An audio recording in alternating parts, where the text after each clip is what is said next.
Shalom pemirsa, berjumpa kembali bersama saya dalam pembahasan buku Agama yang Bersinar. Buku ini ditulis oleh Ellen G. White, di mana kita diberikan satu pengharapan yang sejati bagi semua orang, kegembiraan kepada semua orang yang larut dalam kesedihan, dan kelegaan kepada yang letih. Dan juga menyuguhkan kepada kita satu cara yang lebih baik, menyingkapkan kepada kita satu kehidupan yang lebih sederhana dan lebih manis.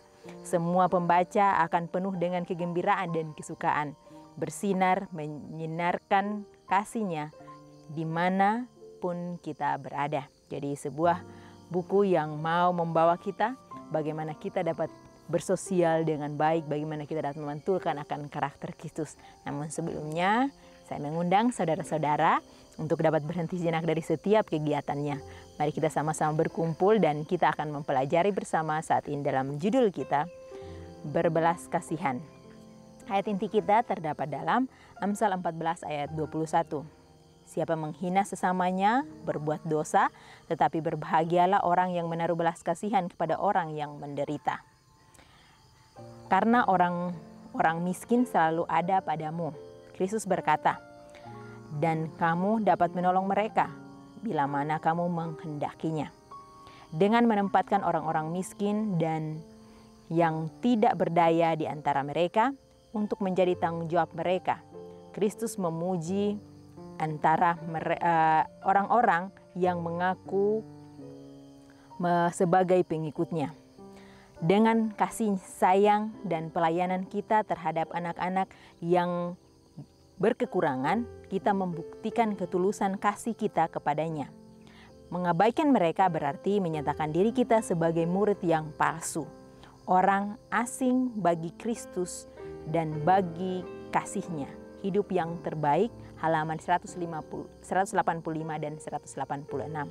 Jadi sebuah pelajaran untuk kita diingatkan kembali bagaimana Tuhan menempatkan orang-orang di sekitar kita, orang-orang yang miskin, orang-orang yang tidak berdaya, untuk kita dapat membentuk akan karakter kita. Bagaimana kita sebagai umat manusia seringkali kita mengaku akan pengikut Tuhan atau pengikut Kristus, namun seringkali kita mengabaikan untuk mempraktekkan akan kasih kita kepada orang-orang di sekitar kita, terutama orang-orang miskin dan juga orang-orang yang berkekurangan.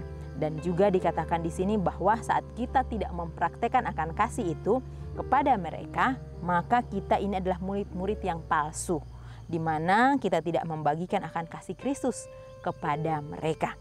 Karena itu, sebuah pelajaran untuk kita bagaimana kita dapat menjadi murid-murid yang setia, murid-murid yang dapat mempraktekkan akan kasih Kristus kepada orang lain.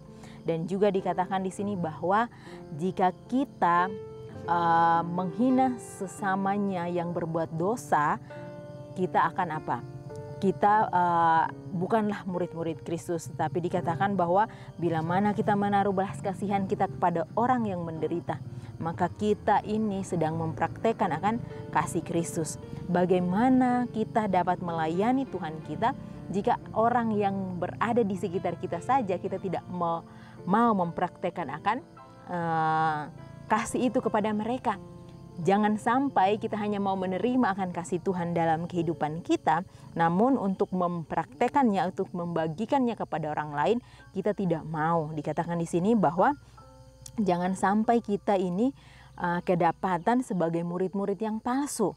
Nah, ini yang sering terjadi dalam kehidupan keseharian kita. Seringkali kita diuji untuk mempraktekkan akan karakter Kristus di dalam kehidupan masing-masing kita. Yesus berusaha memperbaiki standar dunia yang palsu dalam menilai manusia. Jadi pada saat Yesus datang ke dunia ini, dia ingin memperbaiki akan standar dunia yang palsu dan dalam menilai manusia. Dikatakan bahwa ia mengambil tempat bersama orang miskin agar ia dapat mengangkat dari kemiskinan noda yang dunia telah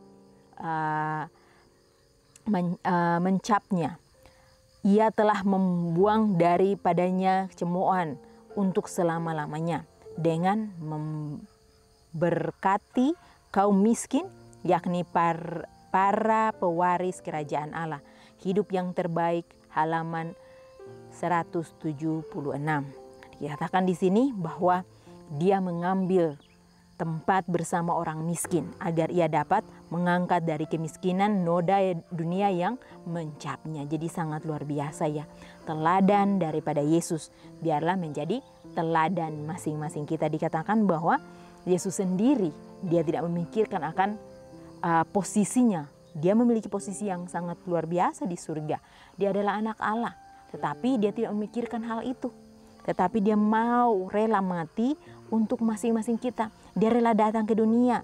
Di mana kalau kita melihat dari perjalanan Yesus pada saat dia dilahirkan, dia tidak masuk kepada kemewahan itu, tetapi dia menunjukkan bagaimana masyarakat yang mungkin dihina oleh manusia sendiri mencap itu, tetapi dia ambil itu, mengangkat derajat mereka sehingga mereka dapat dilihat oleh orang, bahwa dikatakan di sini bahwa cemoohan selama ini telah dihapus dan memberkati mereka yang miskin itu menjadi pewaris kerajaan Allah. Jadi sangat luar biasa ya. Dikatakan bahwa mungkin kita sebagai manusia, kita yang mengkotak-kotakan posisi masing-masing kita. Oh ini dia kaya, oh ini dia miskin. Tapi di mata Tuhan kita semua sama. Dan juga dikatakan bahwa seringkali kita melihat atau yang lainnya lebih kurang dari kita, seringkali kita sombong sehingga kita tidak mau menjangkau mereka. Tapi kita melihat dari teladan Yesus pada saat dia ada di dunia ini, dia tidak sombong, tetapi dia datang untuk mengangkat derajat masing-masing orang-orang yang dicap rendah ini. Dikatakan juga bahwa di saat dia hidup di dunia ini, dia bergabung bersama-sama orang yang miskin. Kalau kita melihat contoh-contoh pada saat dia berada di dunia ini, dia duduk bersama pemungut-pungut cukai, dia makan bersama-sama orang berdosa, yang tadinya orang Farisi dan ahli Taurat mengatakan bahwa mereka ini adalah orang-orang yang tidak layak, tapi Yesus bersama mereka. Dikatakan bahwa Tuhan kita tidak melihat standar dari manusia, tetapi dia melihat hati yang tulus itu terdapat dari orang-orang ini. Bagaimana mereka mau menerima dia, bagaimana mereka mau bekerja sama. Kita lihat bahwa pada saat Yesus memanggil murid-muridnya juga, dia tidak memanggil orang-orang Farisi dan ahli-ahli Taurat, tetapi dia memanggil orang-orang yang sederhana. Di sinilah standar dunia itu tidak masuk ke standar surgawi. Dia menuntun kita kepada satu pemikiran yang luas, bahwa mungkin kita sebagai manusia bisa mengkotak-kotakan, tetapi kita semua adalah sama di mata Tuhan. Ia tinggal di antara rakyat jelata, sudah jelas ya, bahwa ia memberikan teladan yang sempurna, yang menganggap tidak ada garis pemisah antara golongan masyarakat. Hanya manusia saja yang mau memisahkan, oh ini dari golongan ini dan ini dari golongan ini. Tapi dia tidak memisahkan garis pemisah, dia tidak ada garis pemisah antara golongan masyarakat. Ia tidak memedulikan garis keturunan ningrat, kekayaan, bakat, pengetahuan, atau derajat. Ia makan bersama-sama pemungut cukai, orang-orang berdosa, bergaul dengan rakyat jelata, bukan supaya menjadi rendah dan duniawi sama seperti mereka, tetapi ia ajarkan keteladanan hidup. Ia mengajarkan prinsip-prinsip yang benar kepada mereka dan mengangkat mereka dari keduniawian dan kemerosotan. Hidup yang Terbaik halaman 175 dan 176. Jadi sangat luar biasa ya.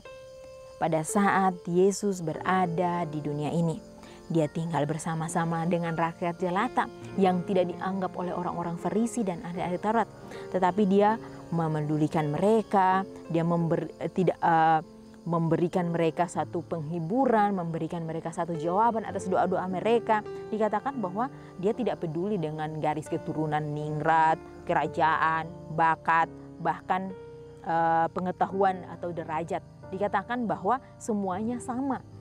Yang dipersoalkan di sini adalah hati yang mau menerima prinsip-prinsip yang benar di dalam kehidupan mereka. Baik itu yang kaya, baik itu yang miskin, baik itu yang yang keturunan ningrat atau memiliki bakat atau pengetahuan atau derajat yang tinggi ataupun yang rendah. Dikatakan bahwa masalahnya di sini bukan masalah yang seperti yang manusia lihat, tetapi masalahnya di sini adalah bagaimana hati yang mau menerima akan Kristus adalah persoalan utama.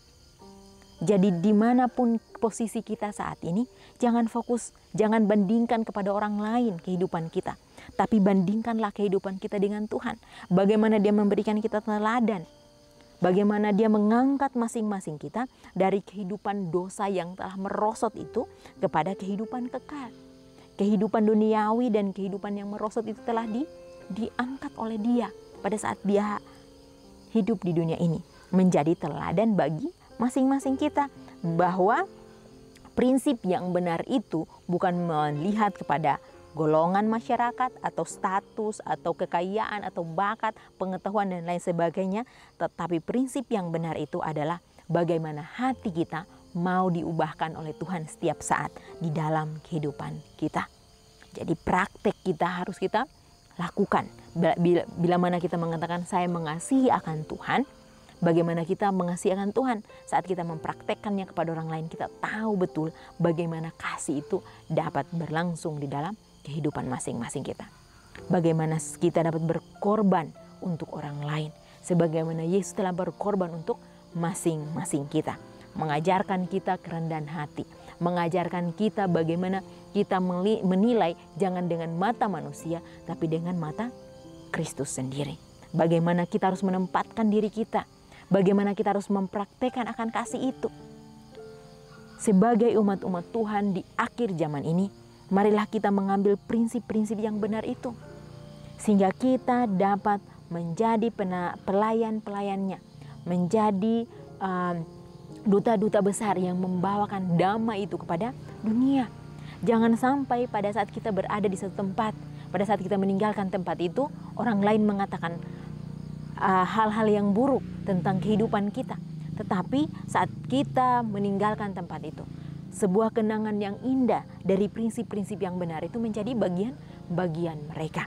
Dan di sini juga bila engkau membuka pintumu terhadap orang-orang yang berkekurangan dan menderita, engkau menyambut malaikat-malaikat yang tidak kelihatan. Jadi pada saat ini mungkin kita sendiri tidak melihat secara langsung malaikat-malaikat surga itu. Tapi saat kita mempraktekkan akan kasih itu, saat kita membuka pintu kita untuk orang-orang yang menderita dan kekurangan, menyalurkan akan tangan kasih Kristus melalui kehidupan kita kepada orang lain, maka mungkin kita tidak sadar kita telah melayani makhluk-makhluk surgawi yang datang untuk melihat masing-masing kita. Dikatakan bahwa engkau mengundang persahabatan dengan makhluk-makhluk surga. Mereka membawa satu suasana kegembiraan dan damai yang suci. Jadi saat kita mempraktekkan akan kasih Bapa itu, kita melihat bagaimana damai yang suci itu, merasakan damai dan kegembiraan.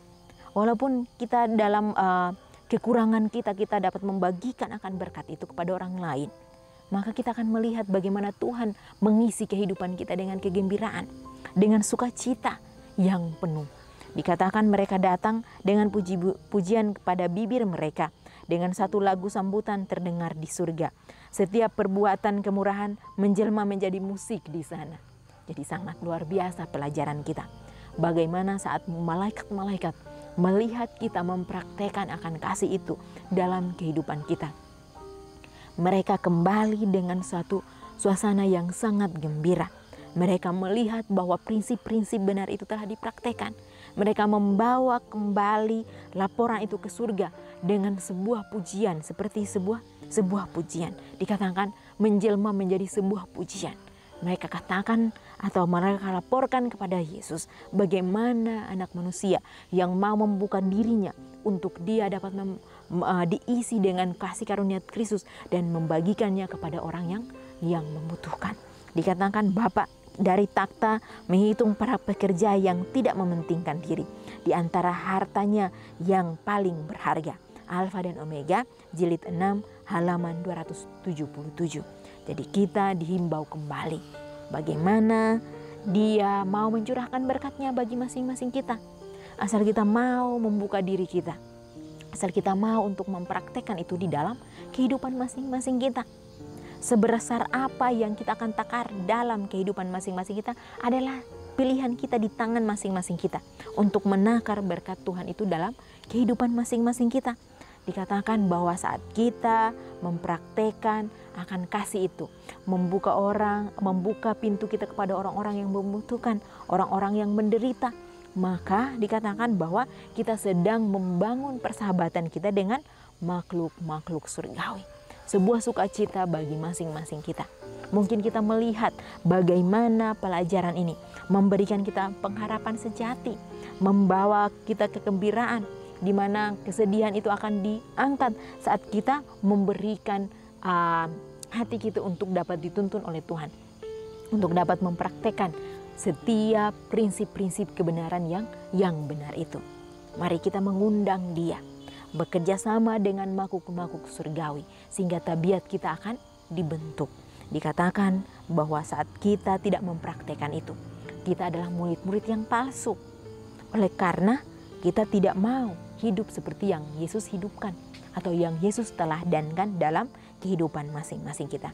Dalam buku yang ditulis oleh Ellen G. White, Hidup yang Terbaik, di halaman 185-186 mengatakan kepada kita bagaimana kita harus memberikan pelayanan terhadap anak-anak Tuhan yang berkekurangan, membuktikan ketulusan kasih kita kepada Tuhan kita.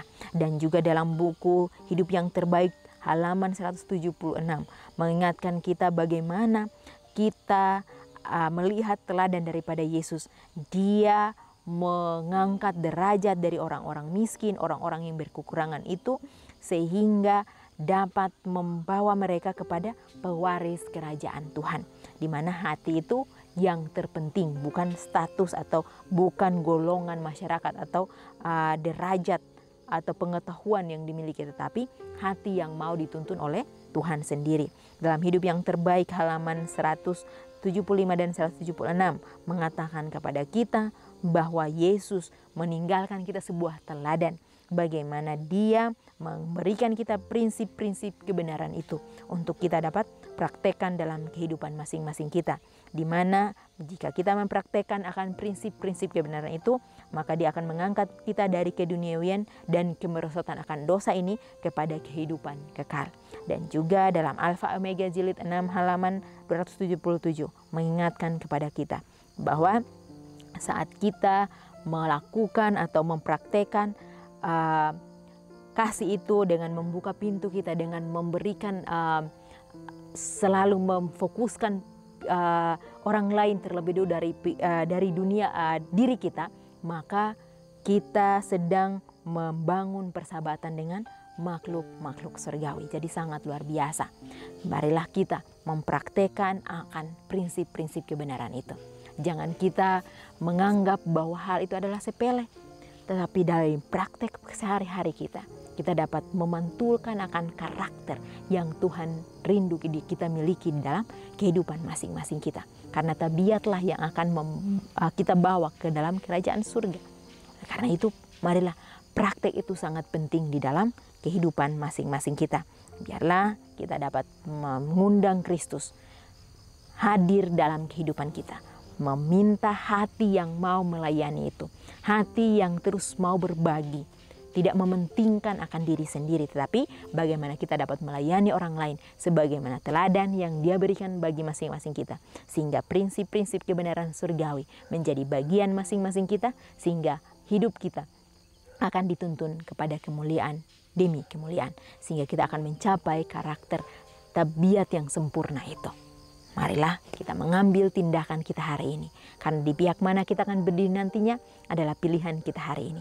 Biarlah melalui renungan ini kita terus dituntun untuk lebih dekat dan lebih dekat kepada Kristus.